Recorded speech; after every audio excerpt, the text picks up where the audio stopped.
أعوذ بالله من الشيطان الرجيم بسم الله الرحمن الرحيم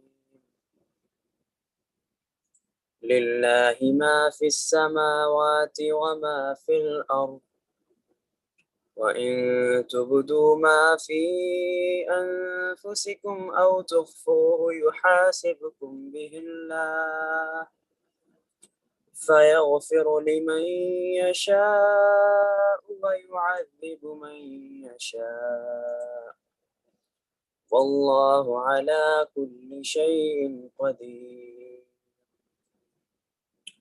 آمن الرسول بما أنزل إليه من ربه والمؤمنون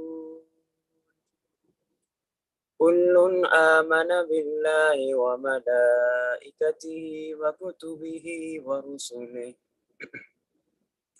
لا نفرق بين أحد من رسله وقالوا سمعنا وأطعنا غفرانك ربنا وإليك المصير لا يكلف الله نفسا إلا وسعها لها ما كسبت وعليها ما اكتسبت ربنا لا تؤاخذنا إن نسينا أو أخطأنا ربنا وتحمل علينا إصرا كما حملته على الذين من قبلنا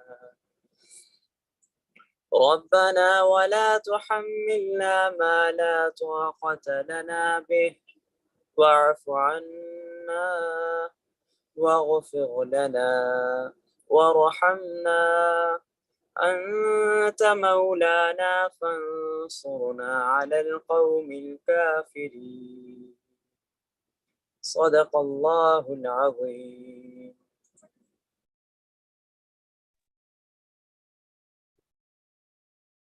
الحمد لله وكفى وسلام على عباده الذين اصطفى أما بعد فأعوذ بالله من الشيطان الرجيم بسم الله الرحمن الرحيم ادفع بالتي هي أحسن وقال الله في مكان آخر وإنك لعلى خلق عظيم سبحان ربك رب العزة عما يصفون وسلام على المرسلين والحمد لله رب العالمين. اللهم صل على سيدنا محمد وعلى آل سيدنا محمد وبارك وسلم. Today's topic is on characteristics of morality. And when I mention the word morality, or I speak about character or moral values, these words are all linked together. These all talk about the ethics of a person, about the behavior of a person, about their actions and conduct.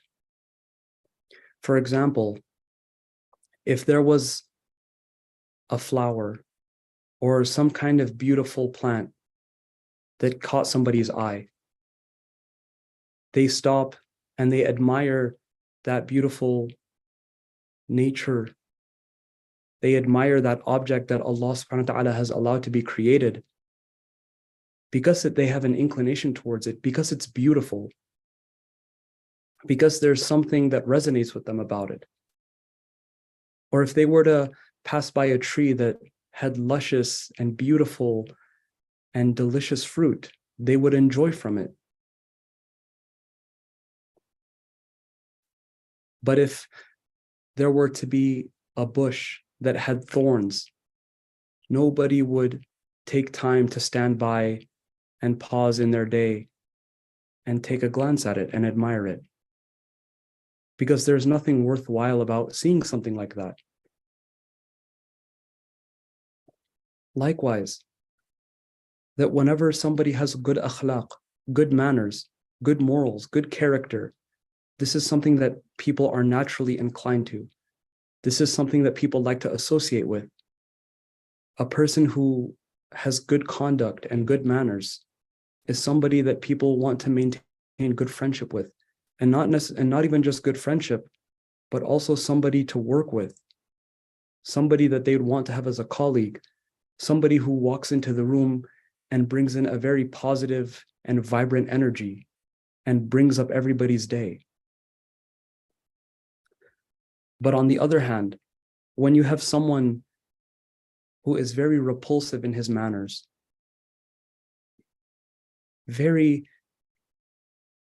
everybody has this repulsion from him. He is not welcoming, he is not warm, he's very cold and callous. Everybody stays away from him. He has instead of having an attraction, he has the opposite effect towards people. So if there's a person whose manners aren't good, his values aren't good, his morals are other than good, then people try to remove themselves from him. So this is something that is very common. It's something that's understood.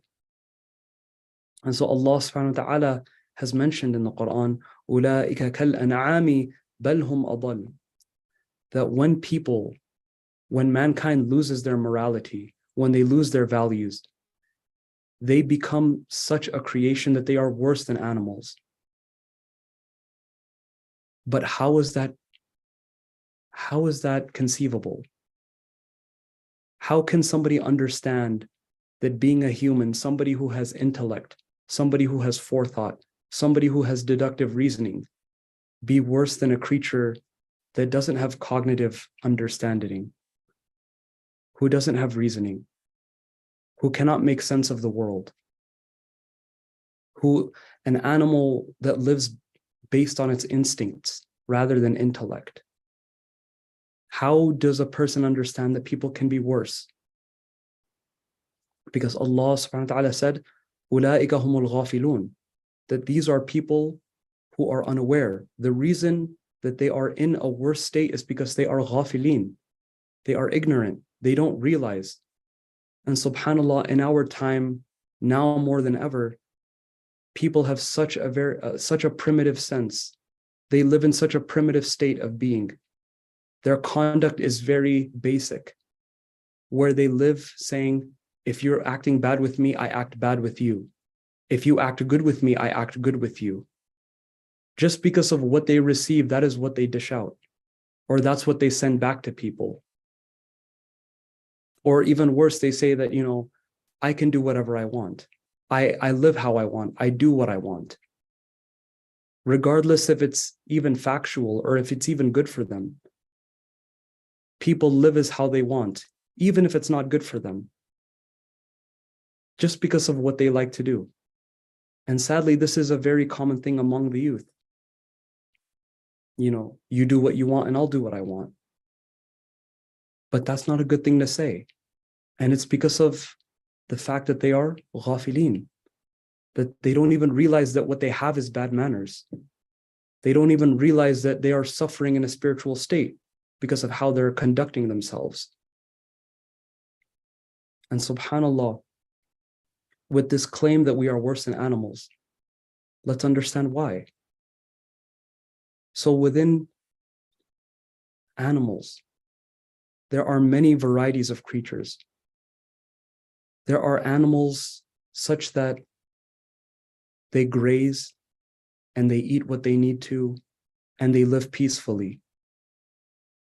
And they are not built, they were not designed to have a predatorial instinct or behavior.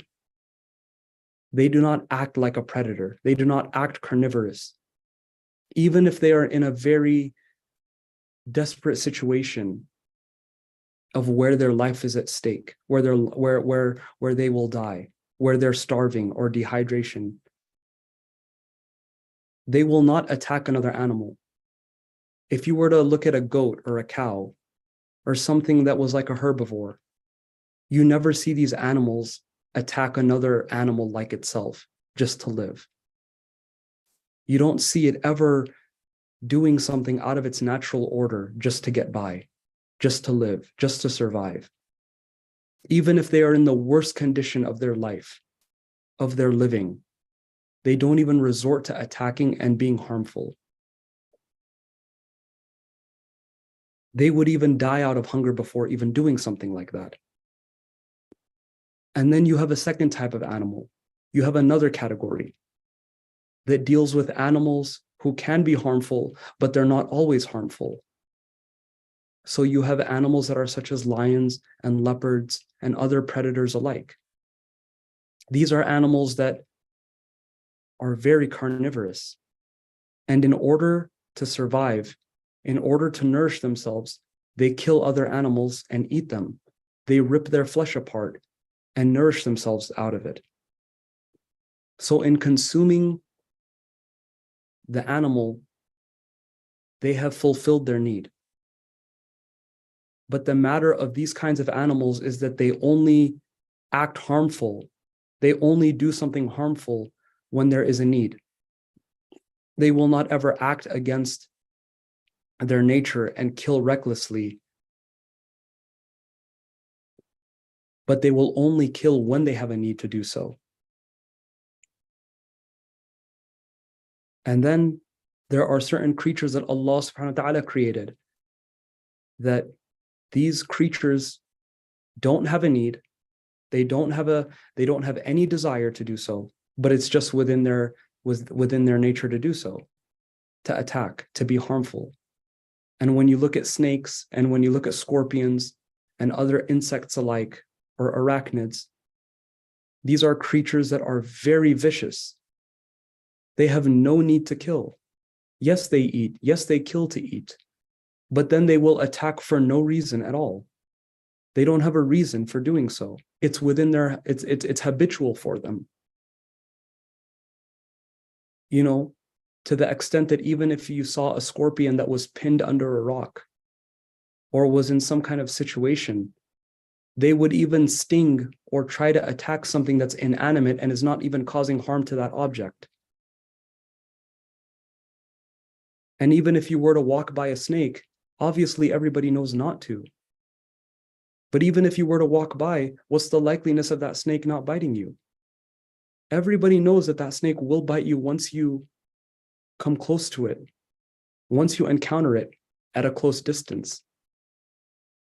So these are creatures that Allah subhanahu wa ta'ala has created, that even though they don't have a need or they don't have a desire, they will attack you and harm you. So these are the lowest kinds of creatures, that because they don't have a need, because they don't have any type of inclination to do so, they just do it just because. And so the claim is being said that even humanity is worse than these kinds of animals.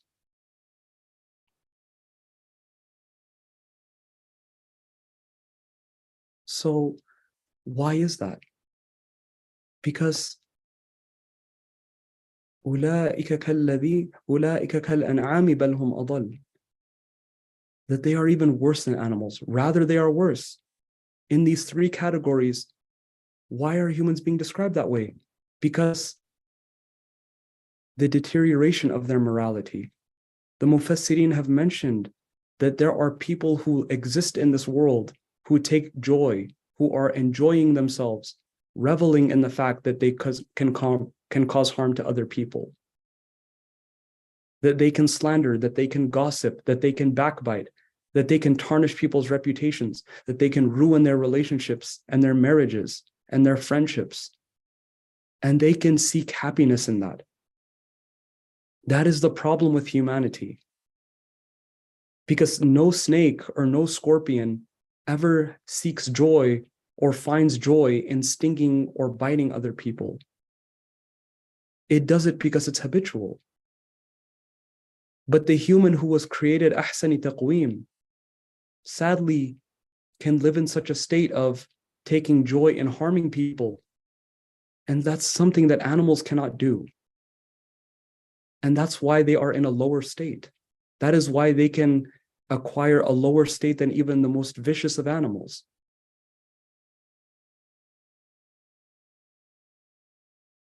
So Allah subhanahu wa ta'ala, He created three standards of morality in religion.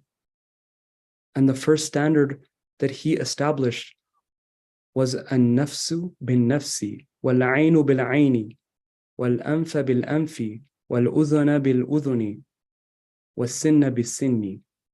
that if somebody harms you, that Allah subhanahu wa ta'ala has established the law that an eye for an eye, or a life for a life, or a tooth for a tooth. This is the concept that is understood as qisas, that you may exact revenge the way somebody has done so upon you. The way that somebody has attacked you, you may retaliate in the same manner against them. This is the law that Allah subhanahu wa ta'ala sent down to Hadrat Ibrahim alayhi salam and to the Bani Israel, that Allah subhanahu wa ta'ala permitted them that if somebody harms you and threatens you and abuses you, that you may take your right and do the same unto them. And because Islam is the final religion, it is the religion that has come from all these prophets. Every one of these prophets were Muslim. And this tradition also stands in Islam, that we have qisas. But what is the problem when we are trying to exercise qisas? That humans are very emotional beings. That they, just because they get abused, sometimes they may think that I want to do worse. They are so pent up on emotion that they don't even think about exacting the same amount that somebody did upon them. And they can lose themselves. And they can lose what's right and what's wrong when they are trying to exact revenge on them. This is the problem and this is the challenge. That somebody, how does somebody even seek the right amount of revenge? Because sadly, we live in a time where people say, you know, if you do this to me, I will make you regret it. I'll do 10 times worse to you, or I'll get you back worse. It's no longer about getting even. It's no longer about, you know, neutralizing the effect of what somebody has done to you. And that's what qisas was about evening and neutralizing. But humanity loses themselves. So this was also the law that Musa alayhi salam and Bani Israel were given. That if you were to make a mistake towards someone intentionally, then they may do the same to you. But the problem with this is even when somebody makes a mistake and it's not intentional, and before somebody even tries to calm down and understand the situation, they can go ballistic and they can just become completely volatile and reactive. And they can do something that they regret before they even understood that someone made a mistake and it wasn't intentional. So this is the problem. This is the challenge when people are trying to exercise qisas. And then the second standard that Allah subhanahu wa ta'ala established is a perfect example in Hadrat Isa alayhi salam. Allah subhanahu wa ta'ala gave him akhlaq that was karimana. It was kareem. It was generous and noble. It was a very high and noble character. This is higher than qisas. So Allah subhanahu wa ta'ala established this standard that if someone is being unfair to you, if they're being harmful to you, forgive him, pardon him, ignore him, look past what he's doing. And oftentimes we've heard these sayings that take the high road, be the bigger man. Where does that come from? It comes from not acting on the level of getting back at someone. Because humanity has been given a system that they can act better, that they can conduct themselves better than just seeking revenge. Rather than just going back and forth and acting very petty and doing these very small things, they can be spiritually high and say that I will not stoop down to that level.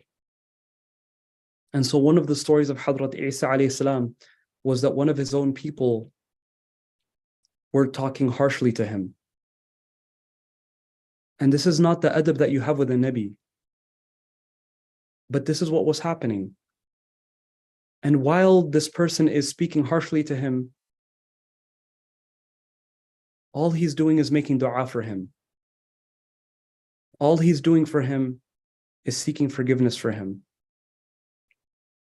So when this matter finishes, there was somebody who was witnessing this, and he asks Hadrat Isa alayhi salam, and he says, that is so strange that somebody is just acting the worst with you, and all you're doing is just praying for them and making dua for them. How come? And so Hadrat Isa alayhi salam says, all that's in the pot will come out of that pot. Basically saying that if everything that you contain within yourself is bad manners and bad akhlaq and no morals, that is all that you will ever have come out of you. That is all that you will ever exude. That is all that you will ever display. So that is what he showed to me. But I have good morals within me, and I have good values within me, and that is what I displayed to him. And within the Christian tradition, and even in Islam, we understand that Isa alayhi salam was of a very noble character. He was very noble. And in the traditions of the Christians, they say that he used to turn the other cheek. The phrase of turn the other cheek. This was how he used to pardon people. Not to the extent, not to misunderstand that, you know, if somebody slaps me across the face, I will turn the other cheek to let them slap that cheek. No. I will pardon them and I will forgive them and I will move on.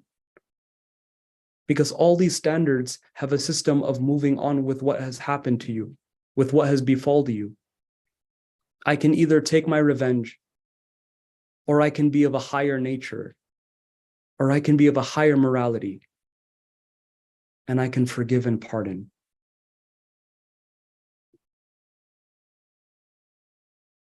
And then the highest standard, the highest akhlaq, comes from no other than Rasulullah sallallahu alaihi wasallam, whose very essence was beautiful. Rasulullah sallallahu alaihi wasallam, Allah claimed about him that he is khuluqin azim. He says in Surah Qalam, وَإِنَّكَ لَعَلَى خُلُقٍ عَظِيمٍ. That what is khuluqin azim? How do we truly understand what the best of character is? In a story, when the Muslims were fighting in the Battle of Uhud, Rasulullah sallallahu alaihi wasallam gave very strict instruction to a certain group of the Sahaba that he designated for them to stay on the mountain. And he instructed them that do not leave your station until I have allowed you to. Regardless of the state of the war, regardless of how this battle is turning out, do not leave this post until I allow you to do so. But in the very beginning of the war, it had already seemed to be a very clear victory that the Muslims were winning. And so some of the Muslims on the battlefield were securing the ghanima, or the spoils of war. So some of the Sahaba on that hill had thought that, you know, maybe we should go help them. And so they made an error. They made a judgment of error in their ijtihad. And so they left the position that Rasulullah sallallahu alaihi wasallam had designated for them, and they had descended from the hill. But this had allowed the kuffar to flank them and to attack them and to cause severe casualties because of this mistake, to such a degree that 70 Muslims became shuhada. They were killed. And of them was the uncle of Rasulullah sallallahu alaihi wasallam.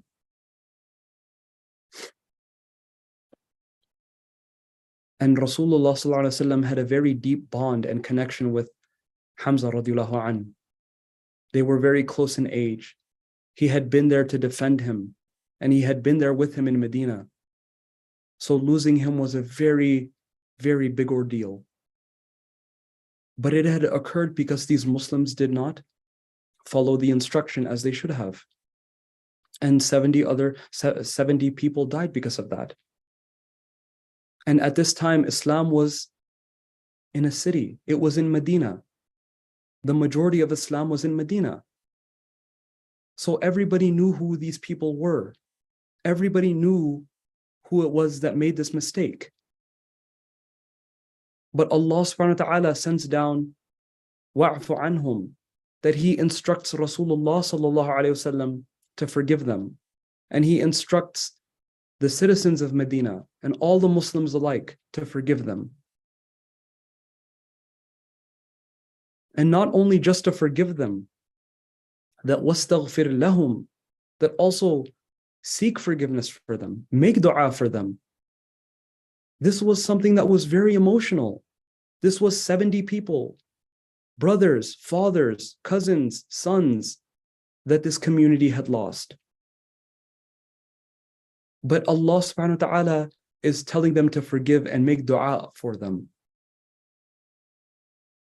And not only just to make dua for them, Allah adds, وَشَاوِرْهُمْ فِي الْأَمْرِ, that continue in your relations with them.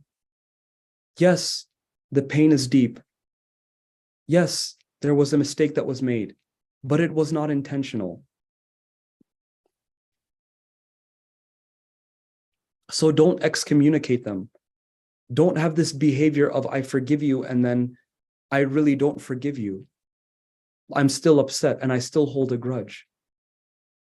Move on. Forgive.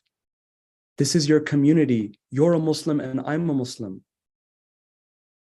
Deal with them appropriately. Deal with them in a loving manner.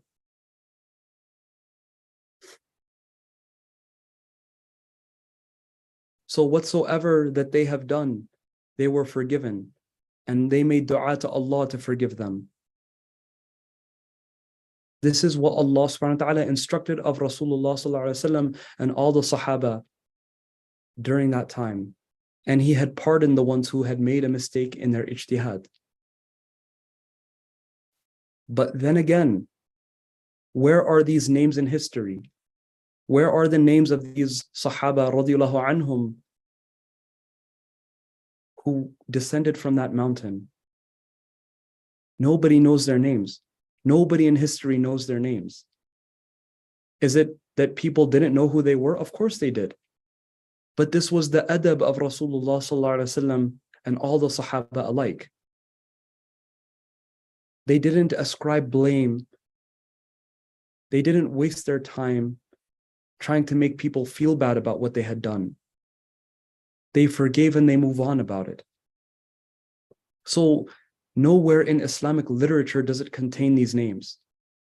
And if you look in all the ahadith, there are many times that Rasulullah ﷺ had experiences where people would come with their issues, or people came with mistakes, or mistakes were known to Rasulullah ﷺ and He would overlook them.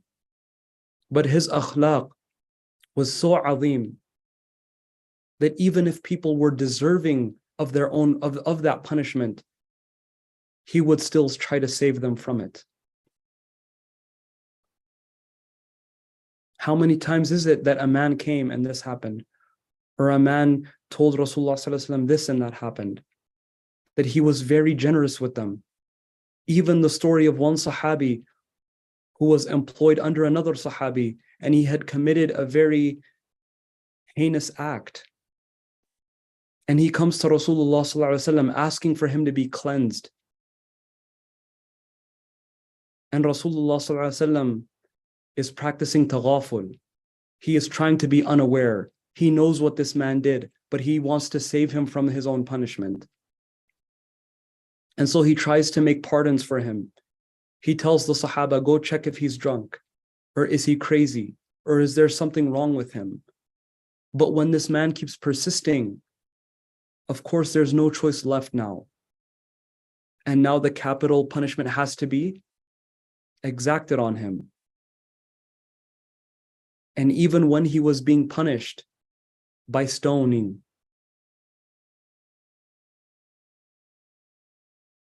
one of the Sahaba didn't want him to run away. So he took the bone of a camel and he threw it at him. And because of that, he succumbed to his death. And when Rasulullah ﷺ had heard that that Sahabi had done that, he said, why didn't you let him run?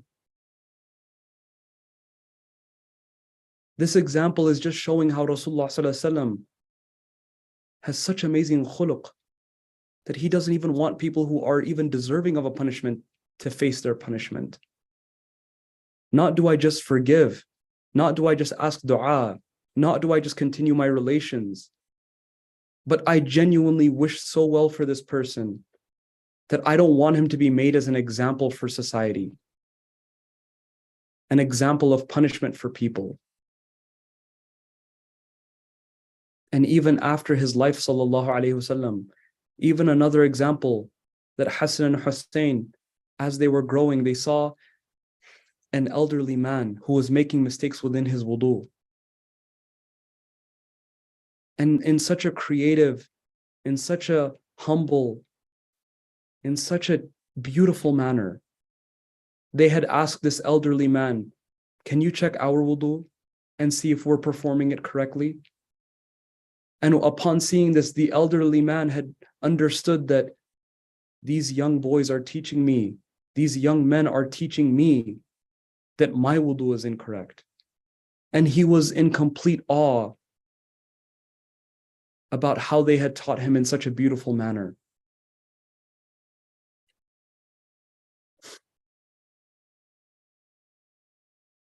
So the first akhlaq, the first standard that Allah has allowed is qisas. And yes, that has to be exercised sometimes. Yes, that has to be made to deliver a point. But there is better. There is the akhlaq of Isa alayhi salam. And above that, there is the akhlaq of Rasulullah sallallahu alayhi wasallam. So we ask Allah subhanahu wa ta'ala that beyond just our primitive and debased and primal behavior of being worse than animals, even the most vicious of animals, of the most vicious of humans, that He makes us the most spiritually high, the most high in conduct, the most high in character, the most high in their morals.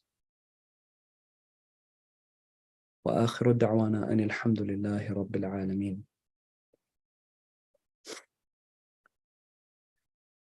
Let's all make a short dua, inshallah. اللهم صل على سيدنا محمد وعلى آل سيدنا محمد وبارك وسلم.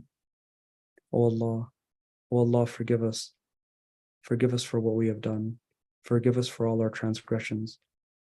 Forgive us for all the times that we thought we were right and we were not.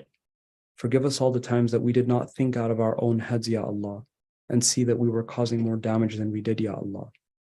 Forgive us, Ya Allah, for all the people that we have wronged, and for the fact that we wrong ourselves, Ya Allah. Forgive us for the fact, Ya Allah, that sometimes we have lived a life of hurting other people, Ya Allah. Forgive us, Ya Allah, that maybe we have sought enjoyment in that, Ya Allah. Forgive us, Ya Allah. Rip away that part of our nafs, Ya Allah. Remove ourselves from us, Ya Allah. Ya Allah, sacrifice us so that you can elevate us and that we may be closer to you, Ya Allah. Ya Allah, if you don't do it, Ya Allah, who will? Ya Allah, if you don't take care of us, Ya Allah, who will? Ya Allah, if you don't cure us, Ya Allah, who will? Ya Allah, all we can do is cry. All we can do is complain. All we can do is yell. All we can do is beseech you, Ya Allah. But none of it will mean anything unless you give us attention, Ya Allah. And you choose us, Ya Allah. And you rectify us, Ya Allah. And you purify us, Ya Allah. Ya Allah, Ya Allah.